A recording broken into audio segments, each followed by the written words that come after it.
आज हम बात करने जा रहे हैं उस रहस्यमयी क्षण की जिसे हर साधक जानना चाहता है। वो क्षण जब तीसरी आंख खुलना शुरू होती है। बहुत से साधक मुझसे पूछते हैं कि कोई संकेत तो बताइए जिससे पता चले कि मेरी थर्ड आई की यात्रा शुरू हो गई है। तो मैं कहता हूँ संकेत तो भीतर से आते हैं, लेकिन उन्हें समझने के लिए एक जागरूक आत्मा चाहिए।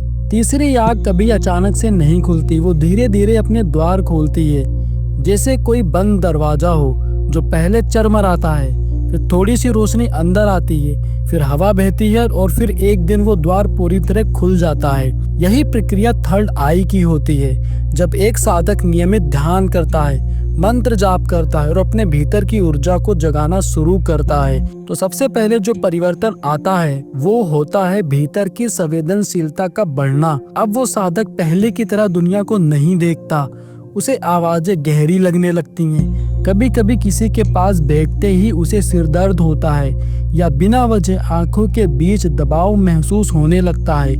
यही वो आरंभिक संकेत हैं कि आपकी तीसरी आंख जागने की प्रक्रिया में आ गई है।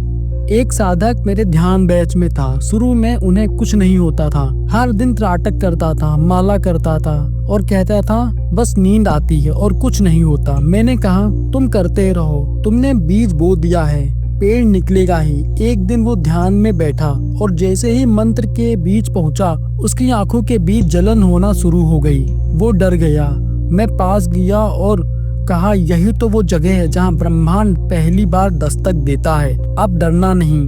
धीरे धीरे वो जलन आनंद में बदलने लगी। फिर कुछ दिन बाद उन्होंने कहा मुझे आंखें बंद करते ही एक नीली रोशनी दिखाई देती है, कभी बैंगनी, और जैसे कोई घूमता हुआ गोल गोल चक्र मेरे माथे पर चल रहा हो। मैंने कहा यही है तीसरी आंख का पहला प्रकाश। जब ये रोशनी आती है तो इसका मतलब है कि तुम्हारा ऊर्जा केंद्र सक्रिय हो चुका है। साधकों, जब आप ध्यान में रंग देखने लगे, नीला, बैंगनी या सुनहरा, तो समझिए आपकी चेतना उस सूक्ष्म लोक में प्रवेश कर रही है जहां भौतिक सीमाएं टूटने लगती हैं। कभी कभी ये रोशनी बहुत तीव्र होती है, आंखें जलने लगती हैं या अचानक शरीर में कंपन महसूस होने लगता है। पर ये डरने की नहीं बात है, आभार व्यक्त करने की स्थिति है ये। आप कुछ साधक कहेंगे मेरे साथ तो ऐसा कुछ भी नहीं होता, इसका मतलब मेरी साधना व्यर्थ है क्या? तो ध्यान रखिए, हर आत्मा की गति अलग होती है। कोई पहले देखता है, कोई पहले सुनता है, कोई पहले भावों को महसूस करता है, लेकिन हर एक की यात्रा शुरू होती है। जब आपकी तीसरी आंख जागने लगती है तो एक और बदलाव आता है। आप भविष्य का आभास करने लगते हैं। कोई घटना होने से पहले उसका संकेत मिलना, किसी के बारे में सोचना और फिर उसका काल आ जाना, या सपना देखकर उसका सत्य होना, ये सब तीसरी आंख की शुरुआत के संकेत हैं। साधना में जब आप एक विशेष बिंदु तक पहुंच जाते हैं तो एक दिन ऐसा आता है जब आप किसी के साथ बैठकर भी उसकी ऊर्जा को पढ़ सकते हैं। आप ये जान जाते हैं कि सामने वाला कुछ कह तो रहा है और उसका दिल कुछ और कह रहा है। ये आपकी आंखों से परे पाने की शक्ति है। यहीं से असली दिव्य शक्ति का मार्ग खुलता है। लेकिन इस मार्ग में सबसे जरूरी है श्रद्धा और समर्पण, क्योंकि यदि आप रोज ध्यान कर रहे हैं पर मन में संदेह है तो वह शक्ति आपके पास आते आते लौट जाती है। शक्ति वहीं टिकती है जहां विश्वास की जड़ें गहरी होती है। इसलिए मैं अपने हर ध्यान क्लास में साधकों को एक बात बताता हूँ, दिव्य दृष्टि कोई जादू नहीं है, यह आत्मा का जागरण है। इसका प्रकाश तभी दिखाई देता है जब भीतर का अंधकार स्वीकार हो जाता है। अगर आप भी अपनी तीसरी आंख की शुरुआत समझना चाहते हैं तो आज से ध्यान में कुछ नई बातें शामिल करें। जैसे पहली बात है त्राटक जरूर करें। दूसरी बात, भ्रुकुटी केंद्र पर ध्यान लगाएं और वहां गहरी सांसों के साथ ऊर्जा खींचें। तीसरी बात, अपने डर, संदेह और जल्दबाजी को साधना से निकाल दें। जब आप ये 3 बातें कर लेते हैं तो दिव्य शक्ति आपके ध्यान को अपने हाथ में ले लेती है। फिर ना आप ध्यान करते हैं ना जाप, फिर सब होता चला जाता है खुद ब खुद। तो साधकों, अगर आप चाहते हैं कि आपकी तीसरी आंख भी धीरे धीरे खुलना शुरू करे तो आज ही से साधना को केवल प्रक्रिया ना माने, उसे प्रेम बना दें, समर्पण बना दें और अपनी आत्मा की पुकार बना दें। साधकों, आपने सुना होगा कि जब तीसरी आंख का द्वार खुलने लगता है तो केवल रोशनी या कंपन का अनुभव नहीं होता, बल्कि आपकी पुरानी स्मृतियां, संस्कार और बीते जन्मों की छवियां भी आपके ध्यान में उभरने लगती हैं। ये प्रक्रिया बहुत ही रहस्यमयी होती है।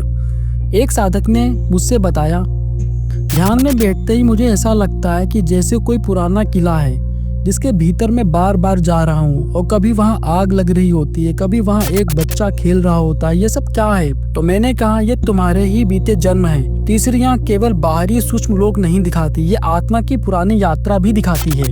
इस स्तर पर साधक को भावनात्मक उथल पुथल भी होती है। कभी बिना कारण आंख से आंसू बहने लगते हैं, कभी अनजान डर लगने लगता है, तो कभी प्रेम और करुणा का ऐसा ज्वार उठता है कि पूरा शरीर कांप उठता है। ये सब संकेत हैं कि आपकी चेतना अब मूल जीवन से जुड़ रही है, जहाँ ना शरीर है ना नाम है, केवल आत्मा का शुद्ध रूप है।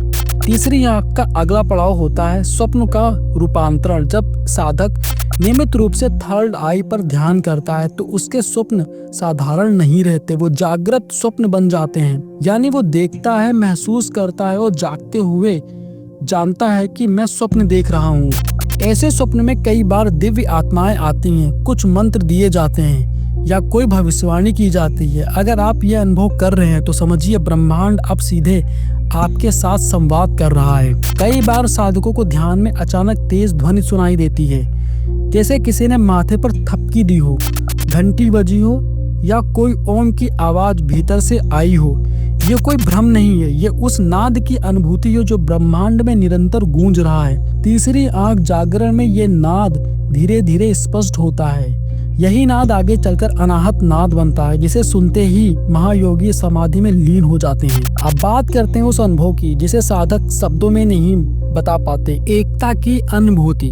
जब तीसरी आंख थोड़ा और खुलती है तो साधक को लगता है कि जैसे हर चीज में एक ही चेतना है। पेड़, पक्षी, हवा, पत्थर सब एक ही ऊर्जा से बने हैं। ये बहुत सूक्ष्म और दिव्य अनुभूति होती है। उस क्षण साधक किसी से द्वेष नहीं कर पाता, ना किसी से अलगाव महसूस करता है। मैं आपको एक साधक की बात बताता हूँ जो एक समय बहुत क्रोधित स्वभाव के थे। उन्हें जल्दी गुस्सा आता था, छोटी छोटी बातों पर झुंझलाहट होती थी। पर जब उन्होंने ध्यान साधना में एक विशेष बिंदु को पार किया और भ्रुकुटी ध्यान में गहराई लगाई तो अचानक उनका स्वभाव बदलने लगा। उन्होंने मुझे एक दिन कहा, अब मुझे किसी से झगड़ा करने का मन नहीं करता, और जब कोई मुझसे कटुता से बात करता है तो उसकी पीड़ा मुझे अपनी लगती है।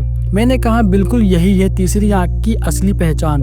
दृष्टि नहीं, दृष्टिकोण बदल जाता है। बहुत से साधक केवल रोशनी या दर्शन की अपेक्षा करते हैं, पर वो भूल जाते हैं कि तीसरी आंख सबसे पहले विचारों को दिव्य बनाती है, और जब विचार बदलते हैं तो जीवन की दिशा बदल जाती है। अब एक महत्वपूर्ण बात, तीसरी आंख का जागरण आपके जीवन में कई बाहरी बदलाव भी लाता है। जैसे आप भीड़ में रहकर भी एकांत का अनुभव करने लगते हैं। आपको पहले जिन चीजों में आनंद आता था, जैसे टीवी, सोशल मीडिया या बहुत अधिक बातचीत, अब उनसे दूर होने लगते हैं। आपका भोजन बदलता है, शरीर हल्का भोजन मांगता है, कभी उपवास करने का मन करता है। आप एक अजीब सी भीतर की ऊर्जा को महसूस करते हैं जो आपको हर समय ऊपर की ओर खींचती है। ये सब इस बात के संकेत हैं कि आपकी चेतना अब मूल अवस्था की ओर बढ़ रही है।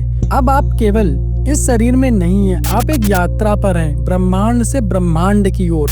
और साधकों, जब तीसरी आंख थोड़ा और गहरी होती है तो दर्शन शुरू होते हैं। लेकिन ये दर्शन केवल देवताओं या प्रकाश के नहीं होते, ये कभी कभी डरावने भी हो सकते हैं। कई बार भीतर की छिपी हुई ग्रंथियां, डर और दबे हुए अनुभव रूप लेकर सामने आते हैं। पर याद रखिए, जो दिखाई देता है वही निकल भी जाता है। डरे नहीं, बस देखते रहें, साक्षी बने और माँ भगवती की साधना करें। इस चरण पर अगर आप किसी गुरु या मार्गदर्शक के संपर्क में हो तो राह और आसान हो जाती है, क्योंकि वो बता सकते हैं कि कौन सा अनुभव साधारण है, कौन सा चेतना की अगली सीढ़ी का संकेत है। हमारे थर्ड आई ध्यान बैच में हम साधकों को त्रिकुटी ध्यान और मौन समाधि अभ्यास करवाते हैं। इस अवस्था तक पहुँचने के लिए निरंतरता चाहिए, भाव चाहिए, समर्पण चाहिए। तीसरी आंख कोई बटन नहीं है जो दबाते ही खुल जाए। ये तो माँ भगवती की कृपा है जो तब आती है जब आप खुद को समर्पित कर देते हैं। इसलिए अगली बार जब आप ध्यान में बैठें तो केवल अनुभव की प्रतीक्षा ना करें, अपने भीतर की आवाज से जुड़िए। हर मंत्र को इस भावना से जपिए कि माँ स्वयं सुन रही है। हर श्वास को ऐसे लीजिए जैसे ब्रह्मांड से ऊर्जा खींच रहे हैं, और जब अनुभव आए तो उन्हें जकड़िए मत, बहने दीजिए, क्योंकि जब आप बहते हैं तभी ब्रह्मांड आपको अपने संग बाहर ले जाता है। धन्यवाद।